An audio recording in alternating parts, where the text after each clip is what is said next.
हम गोली का जवाब गोले से देंगे. That is what Prime Minister Narendra Modi told US Vice President J.D. Vance. We destroyed the Northern Air Command network at Noor Khan, which means Pakistan was blind. The Pakistan Air Force was blind after that. India did not ask for ceasefire. Pakistan asked for ceasefire. Around 9:30 a.m. on May 10th, Pakistan DGMO called up the Indian DGMO and said that the Indian Navy was fast approaching Pakistani coast and it was planning to attack Karachi using BrahMos missile. It was Pakistan which virtually moved all its ships, warships, from Karachi harbor to other ports. The terror camps that were destroyed during Operation Sindoor, they're trying to reconstruct that. Terror camps against India in Pakistan are alive and kicking. Okay, this is part of their stated policy. The Indian doctrine right now against terror is घर में घुस के मारेंगे. Operation Sindoor is still not complete.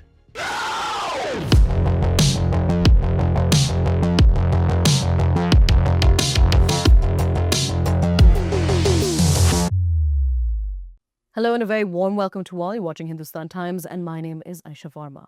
On April 22nd last year, terror struck Pahalgam. Pakistan-backed terrorists stormed a tourist destination, asking people their religion and killing them, resulting in 26 deaths. In response, India launched missile strikes on Pakistan. We have HT's executive editor, Mr. Shishir Gupta, joining us to tell us things that we don't know about Operation Sindoor. Sir, namaskar. So, what is the truth about the US President Donald Trump claiming that he stopped nuclear war between India and Pakistan when he was able to get the ceasefire done? See, US President Donald Trump has been time and again reiterating that he is the person who's responsible for the ceasefire between India and Pakistan. But I have a very different take on it, and let me take you through the events that took place last year. And you can come to a conclusion as to what really happened. See, India launched missile strikes against terrorist camps in Pakistan-occupied Kashmir, in Pakistan, Punjab, in hinterland, where two of the main terror camps, that is Lashkar-e-Taiba headquarters in Muridke and Markaz Subhanullah in Bahawalpur, which is the headquarters of Jaish-e-Mohammed Amir Masood Azhar, were hit.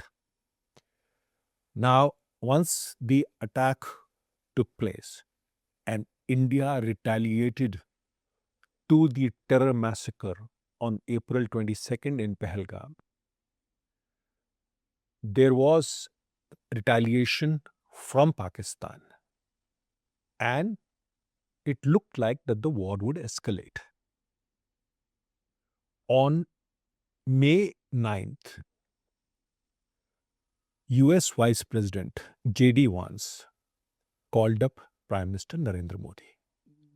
My understanding is that he had to wait for the call to fructify because the Prime Minister was busy in what was happening in the war and what was happening otherwise. When the call took place, I am sure that US Vice President J.D. Vance told him that there will be significant retaliation from Pakistan because Pakistan had promised to launch what was called Operation Bunyad al-Marsus. This happened in the night, in early morning of May 10th. So the call was before that. I have a very clear-cut understanding. Prime Minister Narendra Modi told him that India would respond using a bomb to a bullet. हम गोली का जवाब गोले से देंगे. That is what Prime Minister Narendra Modi told US Vice President J.D. Vance. Subsequently, on May 10th, that is early morning, around 1:30, we launched the first BrahMos missile strike on Chaklala Air Base in Rawalpindi, or which is called the Noor Khan Air Base. And that particular time, we destroyed the Northern Air Command network at Noor Khan, which means Pakistan was blind. The Pakistan Air Force was blind after that. It could not see what was happening in the Northern Command. We used BrahMos missile 11 times till May 10th noon, around 12 o'clock. The last strike was at Jacobabad and Bunari Air Base. All the strikes were successful. 11 air bases were damaged significantly. The aerial platforms on ground were destroyed, and simultaneously we used the S-400 missiles also. On May 10th morning, US Secretary of State Marco Rubio tried to call up his counterpart, that is External Affairs Minister S. Jaishankar. My understanding is that Mr. Jaishankar, who had come out of the war room at 5 a.m. in the morning, he was apparently sleeping. I'm using the word apparently. The call could not fructify because it could not be connected. Such was the state where the State Department tried calling up everybody, including his PS, to try and get S. Jaishankar online. When the call connected, which was around 8:45 on May 10th, the External Affairs Minister made it very clear that if anything has to be discussed on ceasefire, it has to come through the military channels. That is, the Pakistan DGMO has to talk to the Indian DGMO. That is where it is. He gave no indications, no promises, no commitments like his Prime Minister on ceasefire. Subsequently, around 3:35 p.m. the same day, you had the Pakistan DGMO calling the Indian DGMO and proposing a ceasefire. The ceasefire was accepted because the Indian military objectives had been completed. India was not there to destroy Pakistan. India was there retaliating to the Pahalgam strike, terror strike. So its objective was to destroy the terror camps and to destroy the main facilities of Lashkar-e-Taiba as well as Jaish-e-Mohammed. I mean, apart from Hizbul Mujahideen and other groups. Now, here comes the catch. Once the ceasefire was done, I am told that the External Affairs Minister S. Jaishankar told Foreign Secretary Vikram Misri that he should inform the Indian Army as well as everybody else that the ceasefire had been done. But the Indian Army wanted to ensure that the ceasefire was complete, and that's why it wanted to inform its formations, all the formations on the western border, that the ceasefire had been agreed to. Now that took 2 hours to achieve. But before that, President Donald Trump had woken up, and when the Pakistanis communicated to him immediately after the DGMO call that the ceasefire had been agreed to, he, being the masterful tweeter that he is, decided to tweet. And after that, it was Foreign Secretary Vikram Misri who announced the ceasefire. This is the chain of events. Now, in this entire chain of events, India did not ask for ceasefire. Pakistan asked for ceasefire. Pakistan used US to ensure that somehow Indian would listen to them, and the ceasefire had to be communicated to the formations before it could be enacted. But Pakistan, being Pakistan, the perfidious country that it is, it decided to tell the Americans that India has agreed, and President Donald Trump took the credit for it. This is the sum and substance. Nowhere in this entire chain of episode there was any talk of any nuclear dimension in this. Hmm. Nowhere in this entire episode did India reach out to US and ask for ceasefire with Pakistan. India had completed its military objectives, what it wanted to do. It had ensured that Pakistani radar installations in Lahore, in other places, had been destroyed. Malir cantonment in Karachi had been destroyed. It had ensured that air bases had been struck. It had ensured that at least 6 to 7 Pakistani planes were down. So its objective was complete. Now, President Donald Trump may claim this, but this is perhaps the reality of the entire thing. This is similar to 1999, the Kargil War, when then Prime Minister Nawaz Sharif was called by then US President Bill Clinton, saying that they wanted to act as a mediator. That time also, Prime Minister Vajpayee refused to go to Blair House. It was only the Pakistanis who approached the Americans. The same thing happened during Operation Sindoor. Nowhere did anybody ask the Americans for help because the Indian military objective was complete. It was Pakistan which was on the back foot and was hurting badly after its air bases installations were hit. So, did Pakistan threaten to attack the Jamnagar refinery in Gujarat? See, this is a conjecture, but let me tell you what happened really. Around 9:30 a.m. on May 10th, Pakistan DGMO called up the Indian DGMO and said that the Indian Navy was fast approaching Pakistani coast and it was planning to attack Karachi using BrahMos missile. Fact of the matter is that the Indian Navy had reached a place or what is called the launching positions for its weapons. At least 2 Indian submarines were deep down on the Makran coast waiting to attack any Pakistani ship. The decision to attack Karachi harbour had been taken. At that particular point of time, the call came, but by that time, you had this whole business that do we go inside or what do we do? That question had to be taken. There was a certain delay in that, and that's where it is. The Pakistan response was that they will attack. And they indicated they would attack Gujarat, essentially Jamnagar refinery. But let me also tell you that when this was communicated to the apex political leadership, it did not flinch.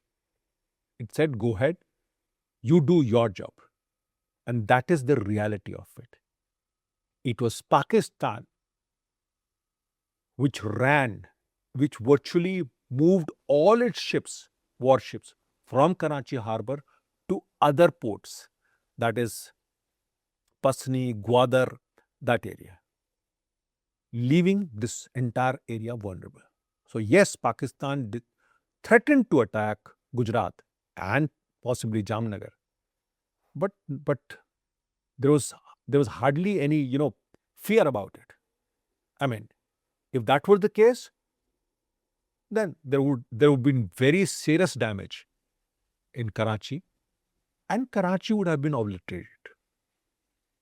So, beyond this, in a world where perception is bigger than reality, who spun out the better narrative? See, I must give credit to Pakistan, to Western media, and to their supporters within India, to ensuring that the narrative of a war where Pakistan got pulverized went towards Pakistan.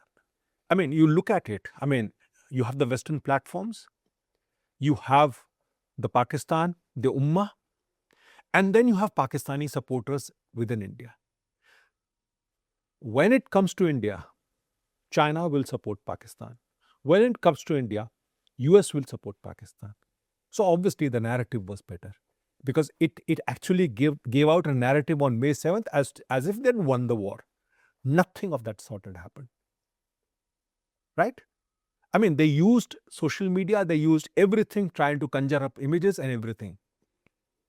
I want to ask a counter question in this. Why doesn't the Americans tell us how many planes have they lost in the US-Iran war? Why don't the Americans tell us how many of their air bases were hit in Middle East? Why don't the Chinese tell us how badly did their radars perform, not only in Pakistan, but in Iran as well as in Venezuela? They were all Chinese weapons. So nobody's going to ask you this question. What they're going to ask you as to, what really India got hit? No, India did not get hit. I mean, you show me one image where India got hit. I mean, they send images that is as if, the S-400 was destroyed in Adhampur. No, the Prime Minister went over there and you could see the S-400. There was an image that S-400 was destroyed in Bhuj. No, it did not. So it was a narrative, and narrative building Pakistanis with their supporters do wonderfully well. Let me say that to you. Indians in these ways are much more conservative and they like to tell the truth. Pakistanis can tell anything. So, what is the status of terror camps in the 11 air bases that India had destroyed, and why did India agree to a ceasefire? Beyond this, why exactly was the political leadership unhappy after the ceasefire was decided on May 10th? See, there are multiple questions in this. First of all, let me tell you that the terror camps that were destroyed during Operation Sindoor, they're trying to reconstruct that. Particularly, you see the Lashkar-e-Taiba headquarters in Muridke, and there is evidence also on that.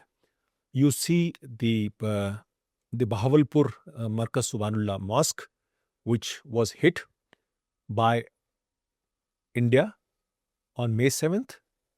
There has been a lot of activity, construction activity over there.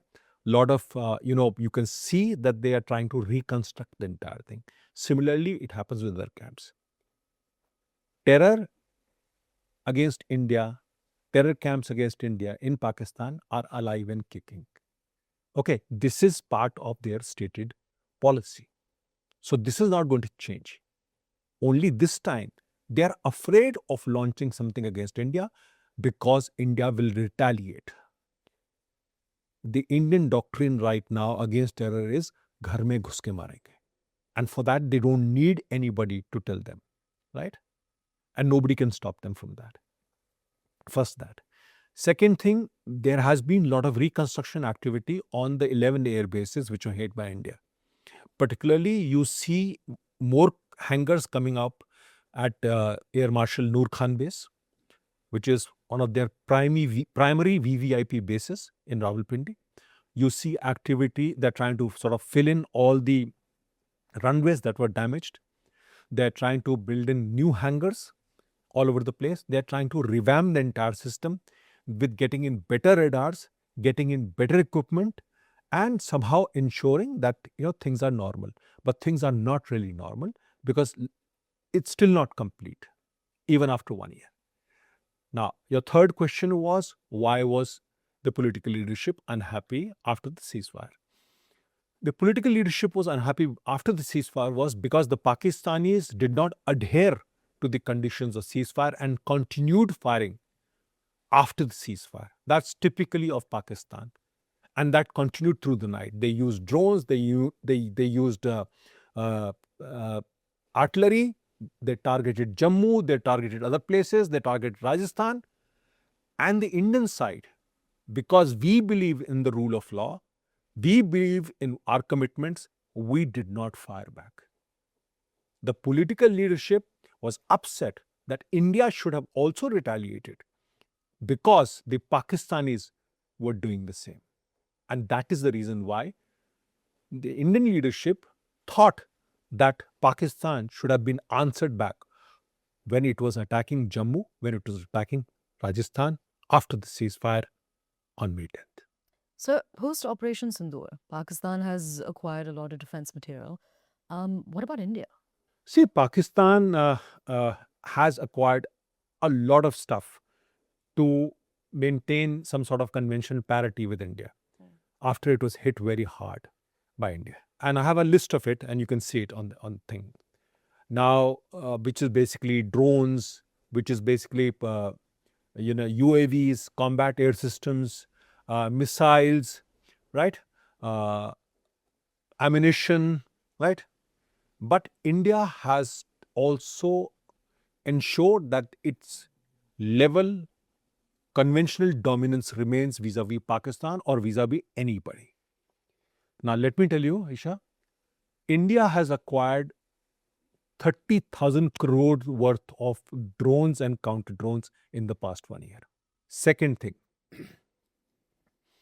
India this month is going to give the letter of request to DASO for acquisition plus make in India of 114 Rafale fighters.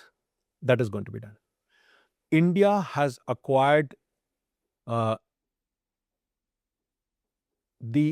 what is called the pulse system.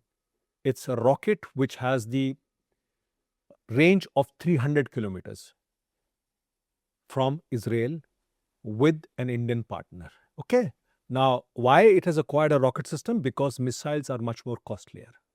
So that's why this rocket system has a range of 300 kilometers. That's new.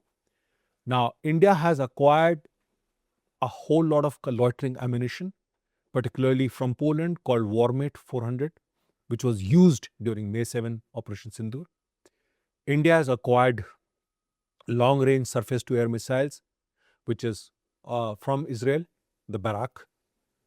India is trying to now look at longer-range BrahMos. I mean, India has really gone all over the place and acquired what is the best available to ensure that its long-range dominance remains in the entire Indian subcontinent, what to speak of only Pakistan. Now, in this entire thing, India on April 3rd launched its third nuclear ballistic missile submarine, INS Aridaman. Next year, it is going to launch its fourth ballistic missile submarine, INS Arisudan. Then a whole lot of howitzers, tanks, light tanks. I mean, a whole lot of weaponry has been acquired to ensure that the Indian convention asymmetry with Pakistan continues. And it also sends a signal to all those people who think that they can cast an evil eye on India. So, when did India first use the BrahMos missiles during Operation Sindoor? See, the first missile, BrahMos missile, was used on May 7th itself, and it was against the Jaish-e-Mohammed headquarters in Bahawalpur. So, one BrahMos missile plus Scalp was used. BrahMos missile was launched by a Su-30 MKI fighter. Scalp was launched by the Rafale fighter, well within the Indian borders. India used a Scalp missile and a Crystal Maze missile at Murid-ke Lashkar-e-Toiba headquarters. But for the other terror camps, loitering ammunition were used. So you used Warmate, Polish Warmate, you use Israeli Palm 200, 400, you use Israeli Harap, Harpy. So all three were used. So that's where it is. Then India used the BrahMos missile on May 10th early morning, and they fired nearly about 10 missiles. Now, apart from BrahMos, which is a costly 40 crore weapon, India used other missiles also. That is Rampage, Israeli Crystal Maze. It used Scalp. French Scalp. It used Hammer. It used assorted weaponry. Apart from that, it used the American Excalibur ammunition in Pakistan-occupied Kashmir. And such was the state that Pakistan nearly vacated 10 kilometers on that particular day because the firing was so heavy from the Indian side. So if anybody has any illusions as to what happened during Operation Sindoor, one should look at the facts of the case. And remember, Aisha, Operation Sindoor is still not complete. And this is a message to everybody who actually wants to use terror to hurt India. So thank you so much for joining us and helping us build more perspective. With that, it's a wrap, but do stay tuned for more.